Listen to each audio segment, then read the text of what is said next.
sa radyong sa tong katiwala, sa katotohan, sa balita, sa pagtabang sa kapwa.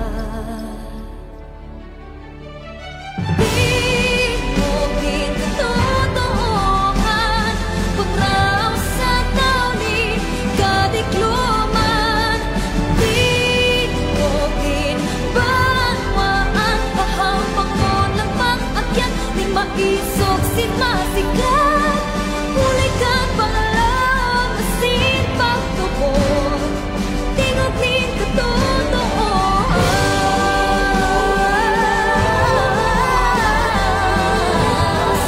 Sa langit, kadiploman, tingog nin bangwan, hambang mo ng pag-akyat, di maisog si masikat, mulay kang pangalam, asin pagtubod, tingog nin katotohan.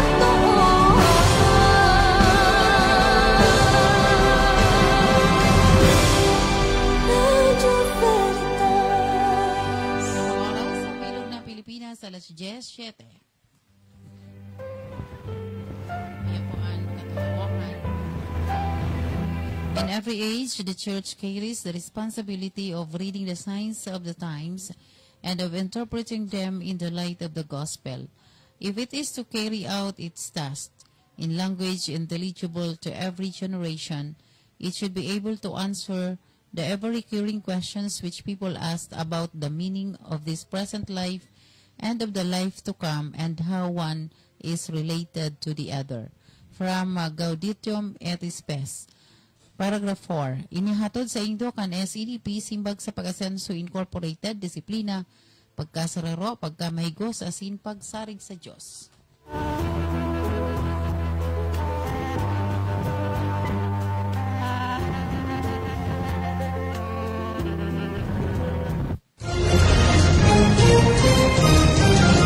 Veritas News Alert.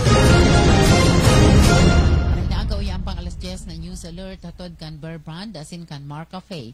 Nagdagdag nin puwersa ang National Capital Region Police Office o NCRPO sa palibot kan Harbor Garden Tent sa Sofitel Philippine Plaza, Manila. Ini dahilan sa pigaasahan na pagdagsa kan mga supporter kan mga politiko na masunad kan sa indang Certificate of Candidacy sa ikapitong aldaw poon ka napunan ini.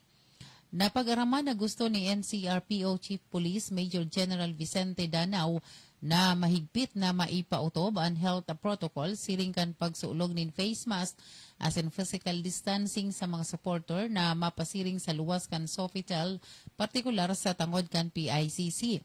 Nakaharang naman ang duwang truck kan NCRPO sa mag-ibong na lado kan Vicente Soto Avenue pasiring Sofitel, tanganing masiguro na warang supporters saan makalusot.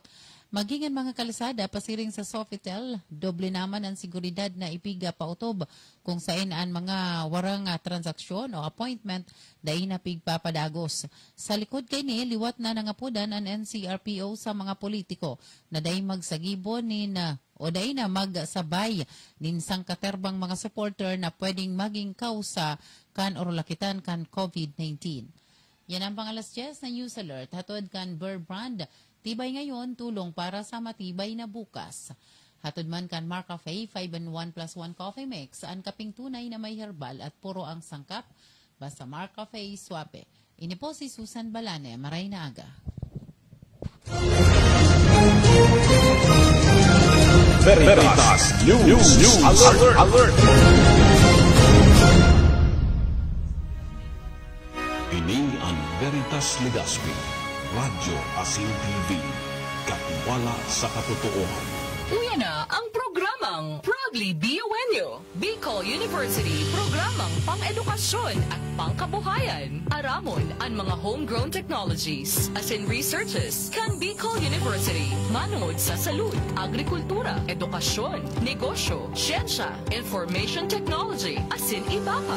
Bicol University, programang pang-edukasyon at pangkabuhayan. Ang programang ini matukarman ka na papanahon asin praktikal na stratehiya sa pangkabuhayan, pagprotehir sa kapalibutan, ekonomiya, climate change, social issues, asin iba pa.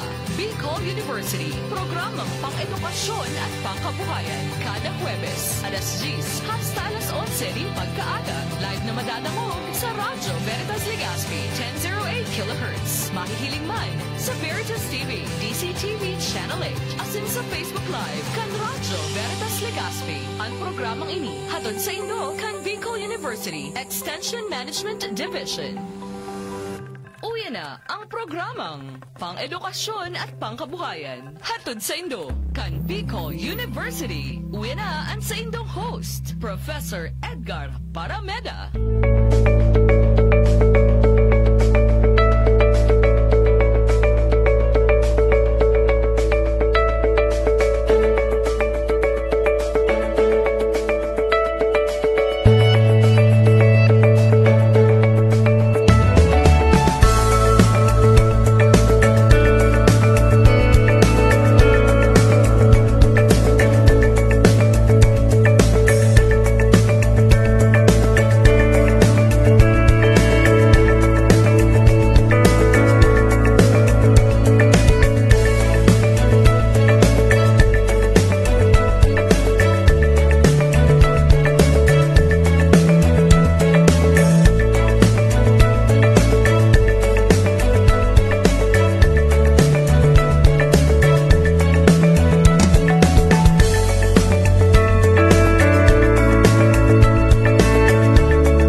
Sa Indo Gabos mga tugang, welcome po sa satuyang programa ngayon ang pagkaaga. Ini po ang programang pangedukasyon at pangkabuhayan kada aldaw nin Huwebes. Hindi po sa Radyo Veritas. Kita po ang magribanan sa gudyan alas 11 nin pagkaaga. Ini po si Edgar Barameda. Kita ngayon magkairibanan after 2 days na di kita nagkairibanan digdi sa estasyon dahil sa kasibutan. Ini po si Edgar Barameda. Tod-tod, baka makasabay istoya si Professor Seth Di Matera. Kita po ang magribanan, sabi ko na nga sa gudyan alas 11 nin pagkaaga para sa programang pangedukasyon at pangkabuhayan. Ini pong programa na ini hatod po sa tuya kan Bicol University Extension Management Division na may kamabutan po na may balangibog ang mga homegrown technologies, mga kompletong researches kan samuyang universidad, mga valuable, importanteng informasyon para sa muyang ohali sa samuya pong mga partner agencies sa mga tema kan salud, health, agrikultura, negosyo, physical fitness, edukasyon, basic science, information technology, pagsisira, fisheries, and other related information gikan po sa iba-ibang kolehiyo kan samuyang universidad. Sabi ko nga po, ini sa inisyatibo kan Bicol University Extension Management Division. Okay? Kaya ano po ang sa inyong pinagkakasibutan? Ano man sa inyong pinagkabalahan? Madya na, magsarabayan kita para po sa saron naman edisyon kan sa tuyang programang pang-edukasyon at pangkabuhayan. Uy, bago kita magpuon. Okay? Ang sa tuyang pagpapaabot nin pangumusta sa gabos na inaabot kan sa mayang broadcast, kami po na dadangog sa Free Radio, kan Radio Veritas. Kami po na hihiling sa DCTV. Yan, Channel 8, kang DCTV. And naka-live stream man po kami sa live stream, kan Veritas, asin na hihiling na dadangog kami sa FB page kan Bicol University, asin kang EMD. Yan, dakulo ng mga platforms, kami pwedeng mahiling, madangog, digdi po sa satuyang programang pag-edukasyon at pangkabuhayan. Yan. Last week, sibot-sibot po kami dyan sa Bicol University. Talanta nag-celebrar kami kan sa muyang 52nd founding anniversary. Kaya kadakol na mga activities mahiling po nindo. Kang sarok nga ni, si Seth, ang Professor Seth, ang ano yung digdi sa istasyon. Ako nasa Zoom. Nagkasarabay-sabay sa mga activities. Okay? So, ngunyan, sa Bicol University, magupo na naman sa mo yung midterm examination. Madali yun sana, October. ngunyan na panahon, madali lang sa mo yung midterm examination para sa mga estudyante kan Bicol University. Taon-taon po sa mayang pagbabalik, may mga kasabay po katadigdi. Sabi ko nga po kada Webes, sigutang nagiging guest na nagataw sa tuya din informasyon kung ano po ang mga serbisyong ipinagtatao kan lambang koleho, lambang units, lambang division kan Bicol University. Tamang-tama po ni, taud-taud ang papag-urlayan ta, iyan may kinaraman sa food innovation, as in commercialization, sa panahon na inin pandemic. Pero bago kita magpuon, pakalis lang siguro nagkapirang commercials, pupunan tapuan sa tuyang pag-restorya sa paaginin sarong video na magpapahiling kung ano ang mga programa, kung ano ang function, ano ang pagigibok, ang opisina, kan Bicol Regional Food Innovation and Commercialization Center sa pamamayo po kan sumayang director si Professor Maria Janessa A. Reyes. Okay? So pagbalik niya mo, ang video presentation na ipapaling niya mo sa Indo, siyempre sa audio, tapos sa mga naghiling sa FB page, sa DCTV, mahaling po rin ang audio-visual presentation. Yan po sa mayang pagbalik sa programang Pang-edukasyon at Pangkabuhayan.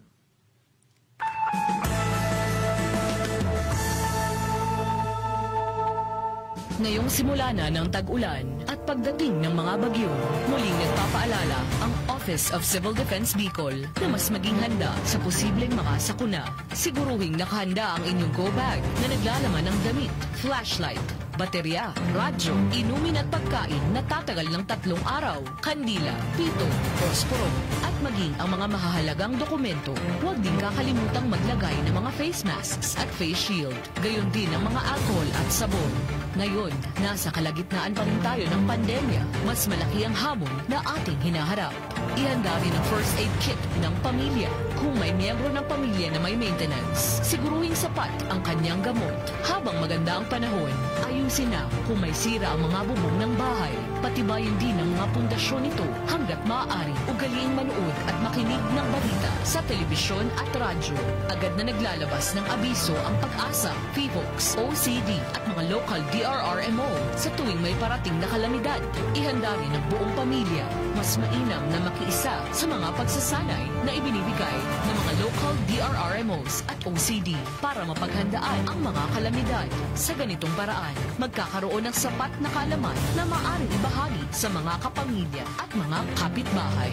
Narito ang Office of Civil Defense Bicol para umalalay sa inyo 24/7 at handang magbigay ng serbisyo. Matatagpuan ang Office of Civil Defense Bicol sa loob ng Camp General Simeon A. Ola sa Legazpi City, Albay sa pamumuno ni Regional Director Claudio L. Yucot. Kung kayo ay may mga katanungan, maaaring tumawag o mag-text sa hotline numbers ng OCD na 0917-574-7880 para sa Globe at 0928-505-3861 para naman sa Smart. Maaari ring magpadala ng mensahe sa kanilang Facebook account na OCD5 Bicol o sa Civil Defense Bicol Facebook page. Ang Office of Civil Defense, ang katuwang ng mga Bicolano sa disaster resiliency. Siya ang servitor na may puso sa tao, Adrian Salceda ang pangalan niya, sa pagtabang tunay na malalaoman. Si Adrian Salceda. Si Adrian Salceda, kadakul lang natabangan, kadakul bang magigibuhan sa banwaan, sa salud, sa edukasyon, sa agrikultura, infrastruktura at turismo. Yan si Adrian, talaga naman may maray na paggobyerno ang action man. Konkretong patinampo sa hararayong sityo, basta Salceda may maray na legasiya. Siya ang servitor na may puso sa tao, Adrian Salceda ang pangalan niya, sa pagtabang tunay na malalaoman. Adrian, si Adrian Salceda.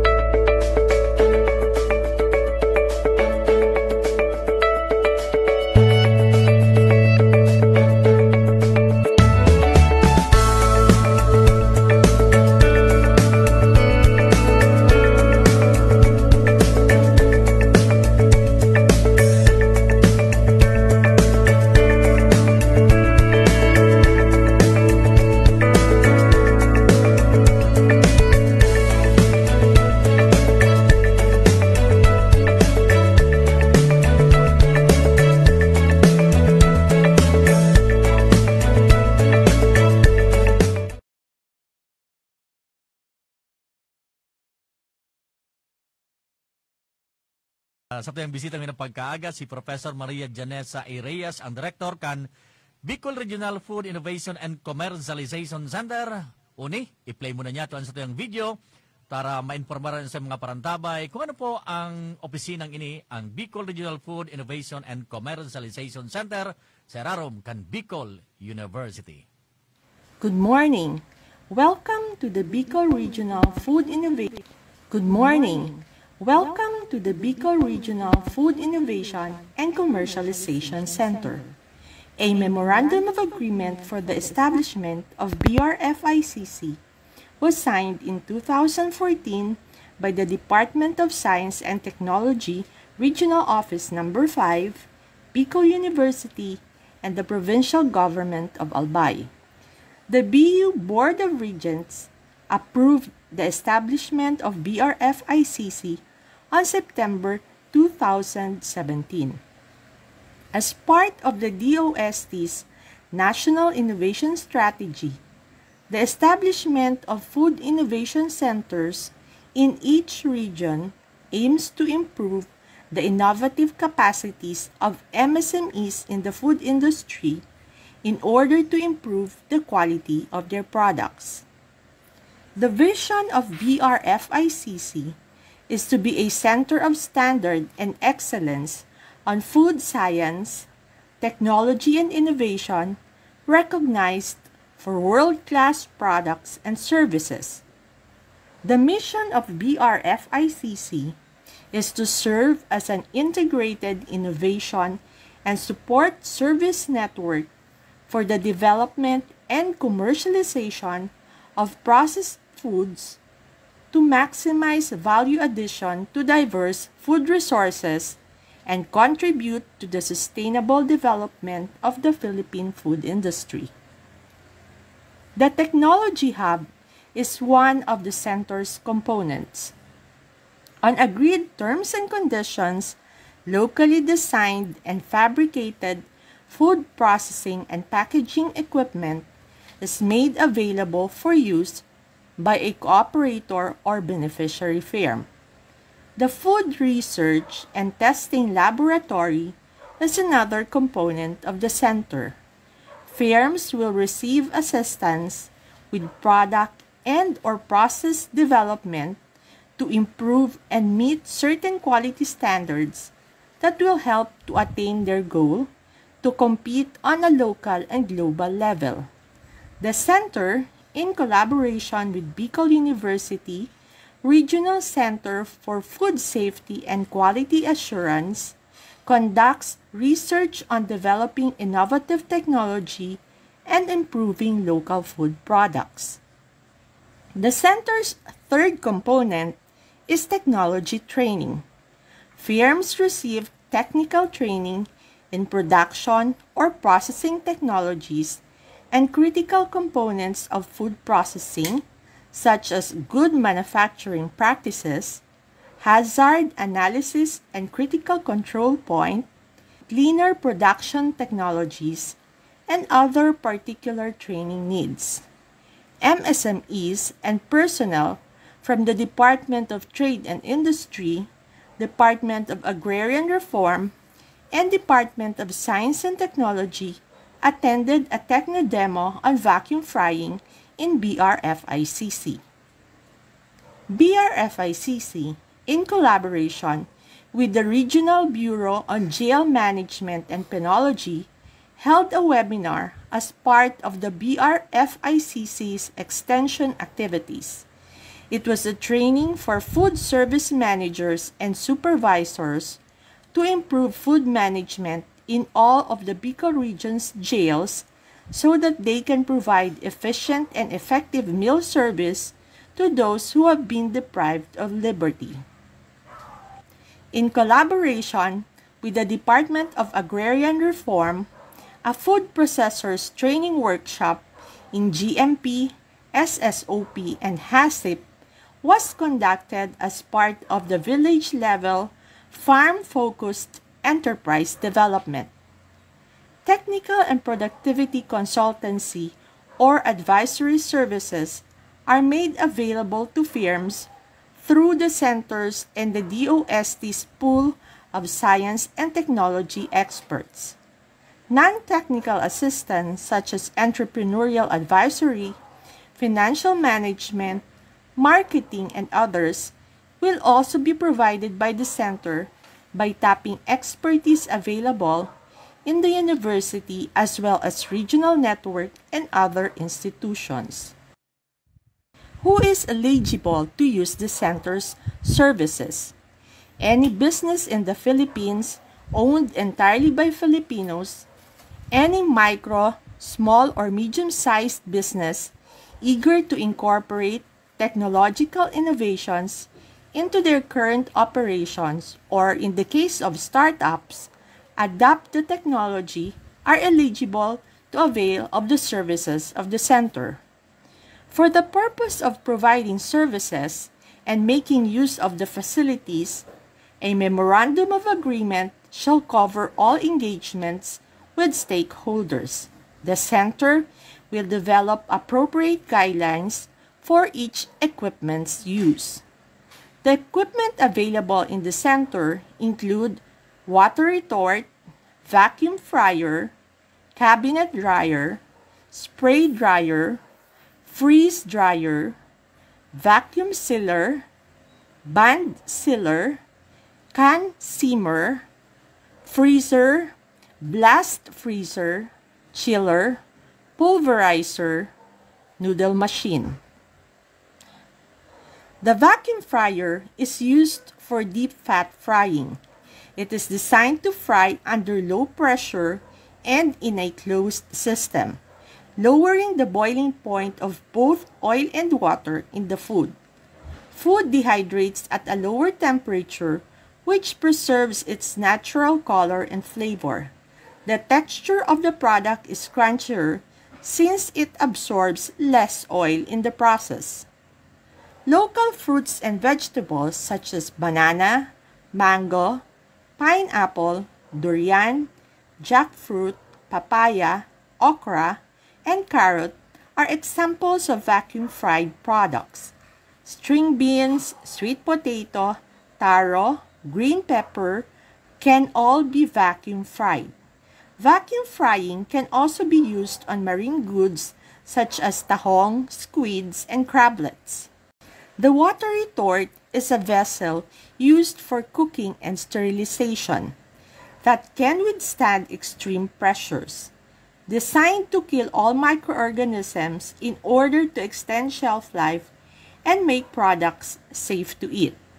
Sterilization could be used on a variety of containers: metals, cans, glass, bottles, and retortable pouches or plastics are some of the materials used. Reduced processing time results in cost savings in utilities. The water retort enables food processors to convert to retort pouches as an alternative packaging for thermally processed products at a lower cost. Suman, biko, danggit, tuyo, bangusin oil, sisig, and adobo are some of the Pinoy popular meals and drinks that were processed in the water retort. An insulated cabinet with perforated trays, each of which can hold a thin layer of food, makes up the cabinet dryer. To promote consistent air distribution, hot air is blasted through a system of ducts and baffles. Fruit and vegetable goods, as well as meat, fish, and poultry products, can be dried in cabinet dryers. The freeze dryer is used to dehydrate heat-sensitive materials by sublimating their water content under vacuum conditions. It can also be used to keep a perishable substance fresh or make it easier to transport. Freeze-dried items can be kept at room temperature without needing to be refrigerated. The freeze dryer retains the majority of the unprocessed food materials' quality characteristics. The shape and color of dried material are retained. Flavors, aromas, and nutritional content are mostly unchanged. Freeze-dried products can be rehydrated quickly. Converting liquids to dry powder is conducted with the spray dryer. It causes instantaneous evaporation by subjecting atomized liquid raw material to hot gas in a drying chamber. It's the most efficient way to dry heat-resistant and heat-sensitive products. Vacuum packaging removes oxygen from the container, extending the shelf life of the food.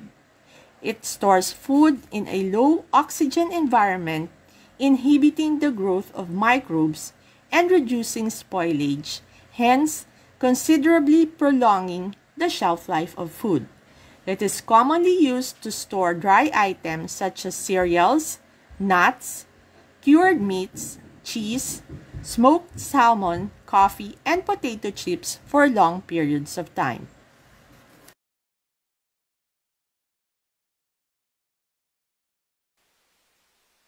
Okay? Okay na ba? Okay, sige, thank you. So, very comprehensive, very detalyado yung mga services, programs, and activities na pinagigibok ang FICC. Ining Bicol University or Bicol Regional Food Innovation and Commercialization Center. Ginutom ako bigla, ma'am.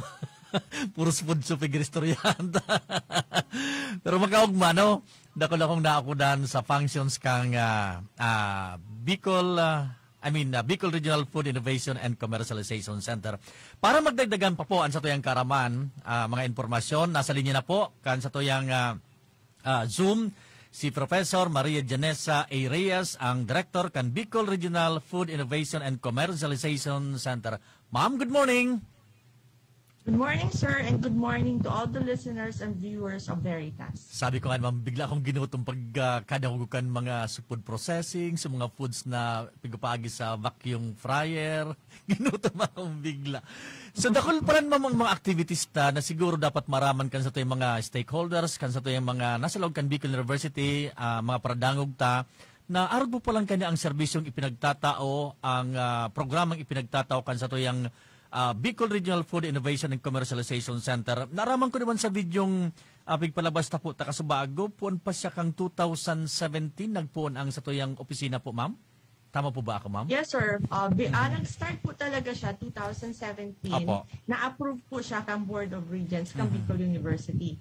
Pero nag-start po sa operation ni June 2018. Kumbaga, dahil pa siya nahaloy, ma'am, mga 3 years pala ng operation kang kang sa tuyang center na po. Yes, sir. Oho. So, nailing ko naman, ma'am, sa nagpuon siya sa paaginin kolaborasyon o pagkikipag-collaborate sa Department of Science and Technology. Paano, ma'am, si istorya ka ni? Paano po na nabunyagan or nahaman po ining center? Bale po, sir, kan 2014, so DOST Regional Office 5, Opo. so Bicol University, and the Albay Provincial Government, they signed a memorandum of agreement for the establishment of the center. Tapos Opo. kang 2017 po, yun naman po ito sa time na in-approve kang Board of Regents kang Bicol University so establishment po kang center. And then we started the operations of the center June 2018 na po. Ayun. So, ma'am, kasubago, pigidangog ko rin sa mga sa mga functions kayo ni primero sa pagtaunin na asistensya sa mga negosyante, maski sa partikan Pilipinas na mga negosyante, sa mga nasa micro, sa mga startups, and so on and so forth. Ini ma'am sa mga target talagang kliyente na involved sa food processing or food production na mga Yes, target sir. Okay, ma'am? Opo. Oh. Basically po, sa Gabus pong region sa Philippines, igwa pong food innovation centers. Ang target po talaga kang DOST, part po ini kang National Innovation Strategy ninda or ang tiga po nindang Philippine Innovation. Ang gusto po ninda is matabangan po ang mga MSMEs in the food industry para po ma-improve sa mga product ng mga MSMEs and maging competitive po sa nila. Bakulang po locally, but eventually globally din po. Ayun, yung manang ganun, kulang bagay mo nang ganun eh. Ma'am, naling ko sa mga servisyong pigataw nindo, magpuon sa food processing, para magkaigwan ng dagdag iwan agad pag pronosos ang pagakan may value adding component kumbaga nadagdagan ang sendang presyo. And then nyaon dyan sa food research and testing may laboratory kita sa food technology. Pwede ba maki-explicar po kayo mga ano yan, maki-enhance ta pa further ini pong mga serbisyo ipinagtatawta sa mga MSMista? Ini pong po. Apo. Gusto ko lang po ay emphasize na hindi lang po to sa mga MSMEs. We also try to help all the researchers, the students and faculty researchers. So, ang first component po is the technology hub. Hindi po sa BRFICC, gabus po na equipment na aniun dide, tinaupuin ni kang DOST. So apat po kaini, so pig-focus ko sa video, so water retort, vacuum fryer, spray dryer, and freeze dryer. Ini po, gibo po ini kang DOST by the MIRDC or the Metals Industry Research and Development Center of DOST. So kang nagipo na po ninda sa prototype kaining mga equipment na ini, transfer po nila sa technology sa mga local fabricators. So, Filipino fabricators din po ang gumawa ng mga equipment na to. And with the donation of DOST of this equipment to the different centers, these are made available to the MSMEs and to the researchers. Kasi ito pong mga technology nito, if you buy this from outside the country, dahil dun po talaga ginaya yung technology, mahal po siya. So what DOST did with the Philippine Innovation is teach the local fabricators to come up with this equipment, and then binigay po sa mga different FIC na pwede rin pong gamitin na ngayon ng mga MSME and ng mga researchers. Yun. Another component naman po is yung Food Research and Testing Laboratory. So dito po sa component na ito, we help the different MSMEs to either come up with new products. Kung meron po silang concept, yung center po ang tutulong sa kanila to come up with a food product. Or kung meron naman po silang mga existing products that they want to improve, a center po can help them either in the improvement of their process or in the improvement of their products. Tapos, meron din po tayo sa Bicol University yung Regional Center for Food Safety and Quality Assurance. Kung naka-develop na po sila ng product, kailangan po yun ng mga testing, doon naman po sila pwedeng magpa-test ng mga product nila. Tapos, isang component din po ng center is yung technology training. So dito po, tinuturuan namin yung mga MSME not only in the improvement of their products but also in terms of yung sa food safety. Meron po kaming good manufacturing practices, GMP, HACCP, linear production, and kung ano pa pong mga kailangan nila para makapag-produce ng quality and safe products. And then we have also technical consultancy and advisory. So yung meron po mga MSME na pumupunta po sa opisina, and then they kinakausap po nila kami para maghingi po ng advice kung ano po yung pwedeng gawin nila sa product nila. Kung simple advice po, natuturuan na po namin sila. Pero kung gusto na po nilang magpa-research, meron po kaming ginagawang mga tinatawag na Memorandum of Understanding para alam po dun kung ano yung mga terms na kailangan sundin. Okay, ma'am. Ako, ma'am, nagka-interest, ma'am. Ako ba naman nag-handle ko niya? Nasa entrepreneurship department ako. Ako yes, nag-handle kang practicum kan mga estudyante ko. An kadaklan kan mga piga practicum, piga mga plano kan mga estudyante ko na nasa business plan, implementation ninda mga food products. Nagka-interest ako na mapipag-coordinate sa imo para ma-improve ang mga products ninda. Paano po yan? Halimbawa, ako gusto ko mag-coordinate sa imo asin sa mga MSMEs na iba pa. Paano naman coordination sa office mo? Igwa po kaming sa FB, pwede po nila duman kung paano po sa Muya makipag-coordinate. Nandun din po yung number namin. And then pwede rin po silang tumawag para makapag-set ng appointment. Kasi hindi naman po all the time nandun po kami because we also have some trainings. Pero ngayon po na pandemic of the COVID, most of the time nandun naman po kami. Ayun. Pwede mo makontak mo, ma'am, online. And mga training tamang, halimbawa, yes, gusto tang ma-improve ang sarong product. Let's say, so mga estudyante ko, ma'am, gusto ko ma-improve ang send ng mga food products. Pwede kitang magkonduktanin online training ngaya, halimbawa po, ano? Or proseso kung paano pa mataraman sinda na improve nindo ang product nindo, uni pa may mga researchers pang kaipuan, uni may laboratory kita, may mga equipment kitang magamit. Hindi pwede po yan, ma'am, ano? Opo, sir. Bali po, nag-conduct naman po baga kami mga training. Aha. Napangiling ko po duman sa video. And for the students po, pwede rin po kita mag-book yung mga webinars for the students and MSMEs. Sige ma'am, ako interesado mag-contact sa office mo kan mga tamagupuan pa lang sa mga estudyante ko mag business implementation ngunyan October o hopefully maka-start kami by October. So pwede pa lang kayo mag-coordinate ma'am sa imo para ma-improve sa pay kang pigbanggit mong mga serbisyo, so Techno-Hub, ining food safety, sa quality, consultancy, food assurance, safety, etc. Tahulang bagay ni ma'am sa mga estudyante mo na ganyan. May dami ma'am, ikaw po kita sa BU man na Citizen, Fab Lab, paano po ang coordination task sa mga offices mo na ini? Okay. Magayunan po nga po iyan because in the university po talaga, we want to be able to help the community. Specifically po yung mga MSMEs. Apo. Pag ang concern po ninda is yung improvement ng product, duman po siya sa center ni Maduman. Ngayon po, one of the important aspect ng sarong produkto po is not only po yung quality ng product, pag kita baga po nasa grocery, inyo ta pong nahihiling sa packaging. Yan, So very important po na magayunon po ang packaging. Kung sa technical terms po kan sa packaging, technical aspect, kami po ang matao sa inda kung anong product, anong packaging po ang dapat sa product ninda na hindi po ma-react duman sa pagkaon, dahil magkukos ki adverse reaction na magiging unsafe sa product. Pero pag duman naman po sa kagayunan kang packaging, duman po malaog ang Fab Lab.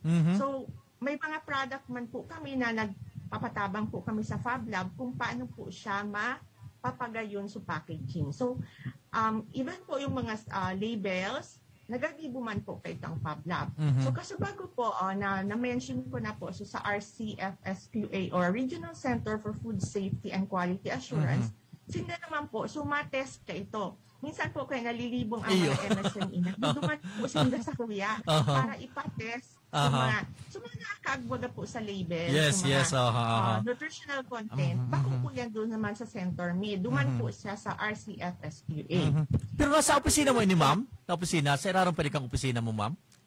Ay, dahil na sa po. testing, food kami safety? Po kaya, sir, kami mga center, under po kami kang Office of the Vice President for Research, Development, and Extension. Okay. So, ini pong RCFSQA, under din po siya kay VP Amano or the Vice President for Research.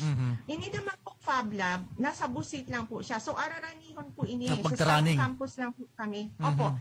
Sa East Campus.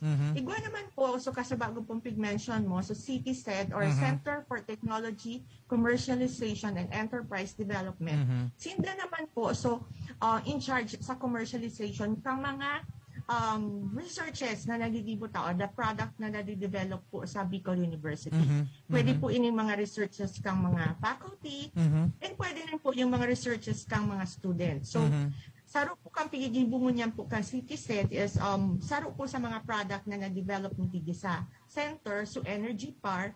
Eventually po, muna po ini kang Bicol University na matransfer sa sarong entrepreneur. And we also have another center in the university is yung IPMD po or the Intellectual Property Management Division. Ang function naman po kang center na ito, after naman po siya bagama, nakagibo na kaming research. So, syempre, gusto mi man po siyang i-protect para so research, ownership po kang researcher and kang university.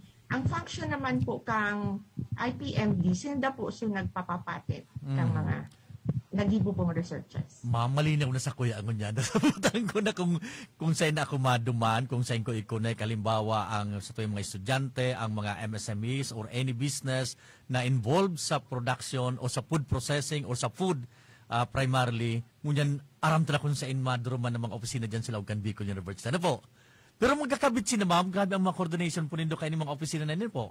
Sagod sa matapos sa nabanggit mo kasabago ta para maproteher ta ang pagrugaring talaga ini o nyaon so IP man, so Intellectual Property Rights or Office. Ano po? Apa. Okay.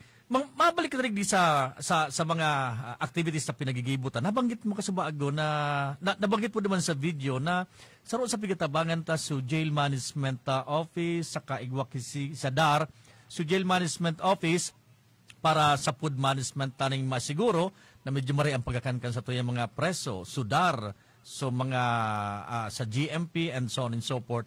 Apara kay ni ma'am, igwa pa kita na ongoing na mga collaboration with other agencies. Halimbawa, ang National Nutrition Council, nasa raro man siya kang Department of Health, involved man siya sa pagtataunin mga masisiram na pagakan para sa tuwing mga kababayan.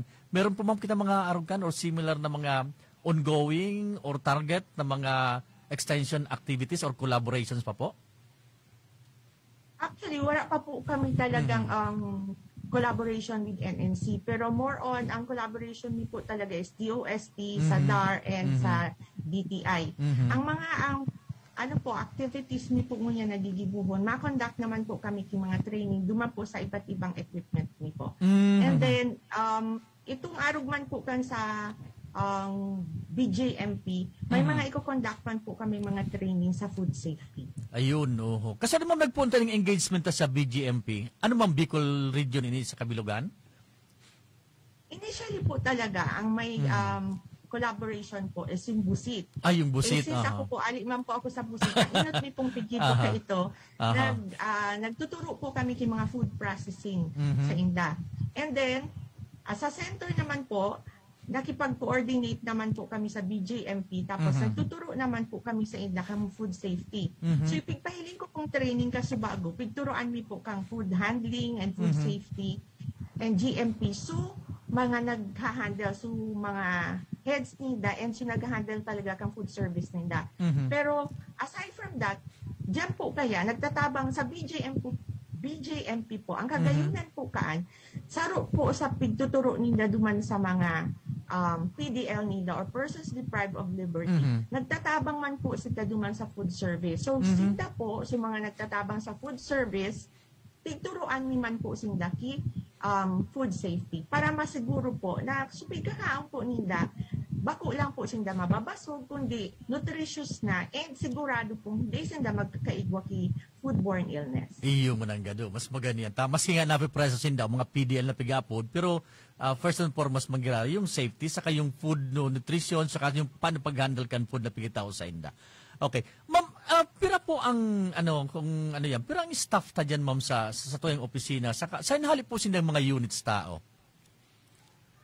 Napangirit man ako sa pirang staff. Apat lang po kami. Kasi ma'am, ako ang director. Nahiling ko kasi ang volume, ma'am, ang bulk ang trabaho nindo na pagpunig sa research, sa processing, sa pag-handle kan mga equipment, sa extension. Kaya nahiling ko kaya, na-imagine ko ang bulk ang trabaho nindo. Kaya nagapot ako kayo ito, ma'am. So nasa apat pa lang po kita, ma'am, na mga staff? Opo. Apat man lang po kami. Ako po ang director. Tapos, alit po ako sa Busit, BS Food Technology graduate po ako. Okay. Ang technical staff ko man po, si Professor Aba Nicole Azotea, BSFT graduate man po siya. Tapos, ang samunya pong equipment and maintenance and operations manager, si Engineer Bitangcourt. Aliman po siya sa Busit. Tapos iba po kami sa rong administrative staff. So sabi niyo po na dakol na pigigibo. Pag may mga dakol po kaming pigigibo, ang nagtatabang po talaga sa muya. So BSFT faculty. Tapos nagtatabang man po sa ibang mga sector sa OVP RDE. Iyo, ma'am, nakukuha ko na ang nindo. Ma'am, kasi bago nagkabaranggitan ka ining vacuum fryer, ining mga sa noodles ta, ining mga freezer, etc. Gapos pa ni ma'am, hali ining mga equipment, hali sa DOST, o rigyo kita nin mga iba pang ahensya kan gobyerno, pribadang individual, organization, na nagtao sa tuwa kaning mga equipment, or hali po ni sa budget kan sa tuyang universidad? Gabos po kang equipment na niyaon po sa BRFICC. Ali po yan sa funding na tinaupo kang DOST. So apat po pigbanggit ko pa sa bago, ito po talaga ginibo po kang mga local fabricators na ang prototype ali po sa DOST. Pero the rest of the other equipment po, pigtawan pong kwarta ang BRFICC kang DOST. Ayun, parehas. Nanakalta na lang po ito, pero ang kwarta po, ali po sa DOST. Parehas mo po kang sa PubLab ta, if I'm not mistaken. So, ibang equipment, kadaklang kan mga equipment yan, hali man sa DTI. Opo. Okay. Ang tema tangon yan, ma'am, opportunities and food innovation and commercialization in this time of pandemic. Paano ma'am nakaka-adaptar or nagiging kumbaga nakaka-adjust ang sa tuyang mga services sa panahon na ini na restricted, grabing mga limitations? Paano po kita nakaka-adjust or paano po mga activities tang nakakonekta sa panahon na ini may pandemic kita? Sa totoo lang po, apektado po talaga sa operation can center because of the pandemic. So mga MSMEs po, di na po masyadong nagdidigdi. Eto na po mga students na pwede pong mag-avail kan services can center. Pero ang kagahingan po kaini, na ang food innovation po, di pwede po iyang magpundo. Sabi nga ni po kan sarong research, pag nagpundo ang sarong industry, or a food company sa pag-innovate kang product nila. In this time of the pandemic, pagka nag-normalize na po kita, dahil naman kung maaraman kung rin maaari ang pandemic, pero pag medyo nag-normalize na po kita, kaipuan ang product man po nila competitive. So, digdi po sa tuya, very important po ang food innovation because aramtaman po talaga na ngunyan bagang COVID, ang mas grabe po ang epekto or ang natatamaan talaga is yung mga tao pong igwang diet-related health diseases. So very important pong igwa po kitang innovation sa products para yung mga food products po na itataw sa inda will not only address food security but nutrition security po. Ayun, oo. So kasabay man sa nasambit mo kasi bago sa mga functions pati po pala yan very important na ang ma-produce na sarong kumpanya o sarong micro enterprise dapat saro sa mga major components ninda, saro sa mayor na component, itong nutrition sa kayong safety kan mga makarakan kayo o magiging consumers. Kasabay mo yan sa mga pig-advise naman po sa inda para maging talagang protektado ang sa tuwing mga customers sa ibibenta nindang product? Opo. In terms of safety po, ito pong na-address po yan duman po sa mga pigtuturo tungkol sa food safety, GMP, hazard analysis, and critical control points. In terms of nutrition naman po, maugmahan po akong sabihon na sa university, dahil na po talaga kitang mga researches na gibo po ka mga estudyante at mga faculty na nag-a-address po sa problems in terms of nutrition. Igwa po kitang mga nangdarana na sa iba't ibang competition sa mga product po na pig-improve by the addition or supplementation of different vegetables para po mas ma-enhance yung nutritional content ng mga food products. And mga researches po ka mga aki is as much as possible, ang pigigibot na po, piga-address na talaga po ang number 1, nutrition-enhancing food products. Number 2, disaster-ready food products. Number 3, age-responsive food products and gender-responsive food products. So, kami po, kami basa-basa nagigibong research na maggibo kisarong produkto, igo po dapat kitang ita-target na problema sa community or problema po kang MSME para makatabang po ang center. Pero sinakop na tabos ka, mas holistic talagang approach na may gender response, may age, may sa disaster readiness pa, talagang sa nutrition sinakop na ini. Ma'am, sa mga pag-aadal sa mga researchers tao, kumusta po ang komparasyon kung masasabi tang komparasyon ini sa mga kadaklan na pigpapabakal na mga produkto ngunyan kan mga siyempre mga negosyante sa kaso nag-agi talaga sa proseso sa tabang kaining opisina ta po? Ano po talaga, ang muyami po kaya talagang mangyari. So mga produkto pong pigtatabangan mi is na-improve po ang quality ng product. Ang isa ro pong example is pigtuturo mo po sa industry paggamit ng vacuum fryer. Ngunyan po baga, muyata na ang mga kakaunon kang mga aki, halimbawa ang snacks ta po, nutritionally enhancing po siya. Ang vacuum fryer po, pwede po siyang i-compare sa deep fat fryers, yung mga pigigibot tabaga po ngunyan. So, sarong example na gamiton ta po is yung ang pig-develop ta is yung sweet potato chips.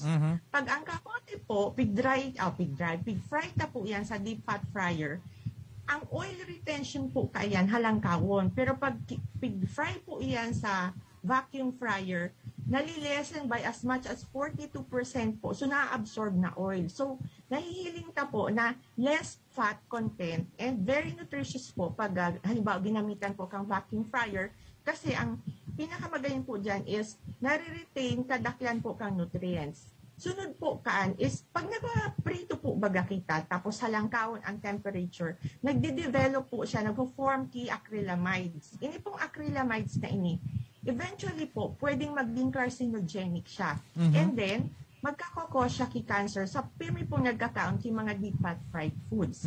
Pero digdi po sa vacuum fryer, pwede ta po ining gamiton halimbawa sa mga bako lang po sa kamote, pwede po gamiton sa mga prutas, and even sa okra po.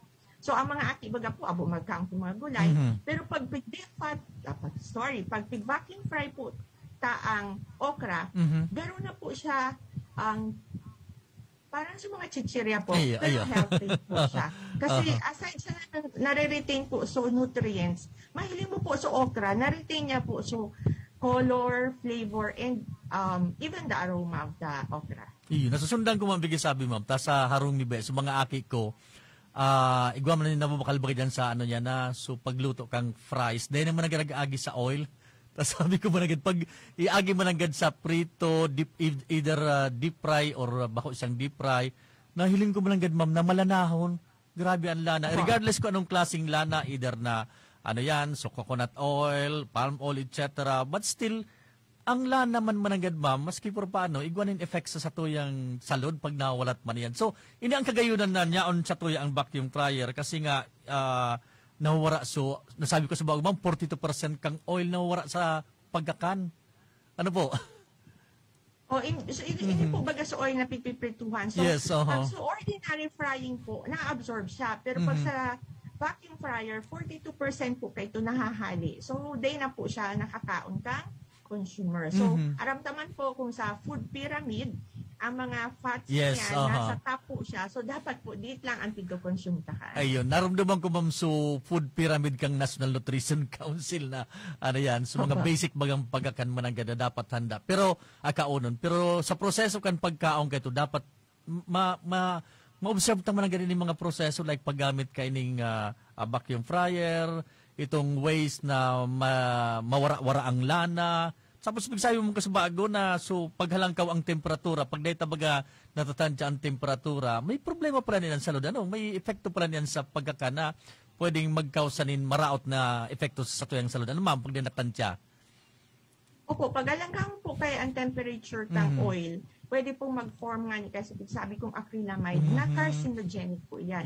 Dito man po iyan na papansin talaga sa pagkaon. But eventually, nagbi-build up po iyan sa lawas na dakulo na po bagangon niya nagkaka-cancer. Pwede pong saro iyan sa cause ng mga kahilangan ta.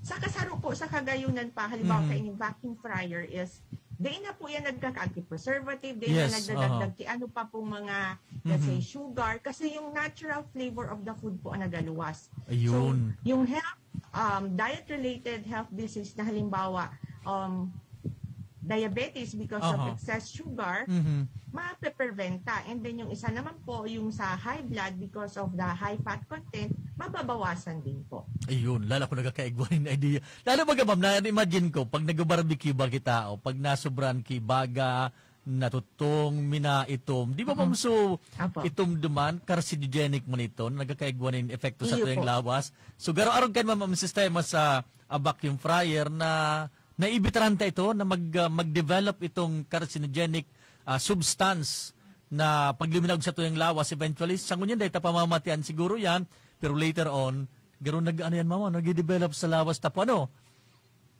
Opo, maski po yung mga preservative, maski sabi yung tapo na data man na mamatian, padiit-diit po, nagaano yan, nagadahol po yan sa lawas ta. Iyon po ang saro sa mga pictuturo sa mga MSME.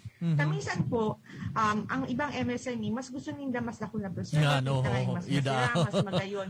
Pero, di po ninda naiintindihan na as an MSME, saro po sa mga responsibilidad man po ninda, ang isipon kung ano ang magiging epekto kaini sa health kang mga consumer. So, yan po mga preservative, pigtuturo nilang po kung hanggang saan ang allowed. Kasi meron po kitang pigasunod na pigtauman iyan kang mga agencies na nakakaag na po duman kung hanggang pira lang po ang pwedeng ilaagta, meron po pigsasabing allowable limit. Tama ma'am. Sa kon mananggad, sa nutritional content mananggad, mahiling mo dyan kung pira ang karbo, pira ang protein, etc. kung sa ordinary mananggad na mga produksyon, lalo kung dakula ang produksyon, ay lalong baka mapasubra. With this technology, with this process na piguturo ta, at least talagang namamaximize mo sa substance, sa nutrients, at same time, nailikay ta sinda sa epekto dahil ang kaning mga preservatives. Opo. Okay, ma'am. Dakula ko na ako dan. Nagkakaigba ko ng idea. Lagunta. Ako mga ma'am nasa entrepreneurship. Siyempre sa entrepreneurship is creating, magibunin sarong produkto, either service or a product. Pero with this food technology, I mean, ining opisina na ini pong ano yan, FICC, nagkakaigwa ko na idea na dapat pala mag-agi sa arong kaning proseso. Not necessarily na magkaigwa kita ng profit, ng income, but eventually yung social responsibility ta sa mga manuwaan. Ma'am, gusto ko pang palawigo ng oras ta, pero pigilin ko sa oras sa regulason sina. Ma'am, baka may mga gusto kang idagdag pang mga informasyon, mga announcements, o probably pangapudan sa tayong publiko, sa tayong mga stakeholders, kan mga serbisyong ipinagtataw po kang FICC ta po. Ma'am? Okay. Sa gabos po mga MSME and mga students and faculty, open po ang BRFICC para magtabang po sa inyo. So you can look at the FB page of the center, duman po yung dumahiling kung paano po kami makontak. Igwa po ang mga minimal fee for the equipment and the services, pero matabang man po kami. And then sa training po, ang mga training po, pwede man po siyang libre. Because haro man po yan sa function kang ang university ang mag-extend po kitabang sa mga MSMEs and researchers. Halimbawa, ma'am, i-coordinate ko sa imo sa mga estudyante ko sa 4th year for a training or enhancement kan mga product nila. Pwede po yan, ma'am, ano? Opo, sir. So, pwede pa po kaming mag-advise sa INDA kung ano po ang pwedeng gibuhon sa product nila para mas ma-improve po. Ayun, o. Kalak lang ng mga product about sa itong corn and then cakes and then madami sila mga food products. I-coordinate ko sa inyo, ma'am. Panganing masala pang ma-improve ang sa indang produkto. And talagang pag-abot sa market, bako lang so mabenta sinda ko kundi sa social responsibility. Ma'am, maraming salamat sa oras asin pagkakataon na dinamo po sa Muya para ika maging bisita mi digdi sa itong programang Pang-edukasyon at Pangkabuhayan. Salamat po, Professor Maria Janessa A. Reyes, ang Director kan Bicol Regional Food Innovation and Commercialization Center sa Bicol University. Bago kita magpaaram, pasalamatan niya to ang mga minasunod, i-acknowledge niya to ang sa itong mga kariba. Siyempre pa, ang sa tuyang BU President, si Dr. Arnulfo M. Mascareñas, ang Vice President for Research and Extension Office, si Dr. Luis Amano, ang sa tuyang Director sa Research and Development Management Division, si Professor Ronel Juneda, siyempre pa, ang Director kan Extension Management Division, si Professor Rowena Weng Soylo, asin ang EMD staff, ang samuyang Dean sa College of Business Economics and Management, Dr. Eddie S.C., ang Dean kang College of Arts and Letters, si Dr. Letty Lopez, and then ang Past Director kan Extension Management Division, si Dr. Lester M. Narvaez, ang Director kan BU Office of the President's Communication o President Communications and Public Relations Office, Dr. Renalyn Bautista, siyempre pa si Father Pau kan Radio Veritas and Technical Staff, and then ang EMD, Technology Innovation and Commercialization, Information Dissemination Section, si Dr. Beth Echano. Sa pangalan man kan sa kuyang kapartner di si Professor Seth Di Matera. Inipuan sa nung nakasabay, si Edgar Barameda, liwat na nag-invitar sa sa masunod na Webes para sa saro naman na presentasyon kan programang Pang-edukasyon at Pangkabuhayan digdi po sa Radio Veritas. Salamat, maray na aga. Napasaindo ang programang Bicol University, programang pang-edukasyon at pangkabuhayan. Antabayan liwat sa masunod na Webes. Tigdi sana sa Radyo Veritas Legazpi.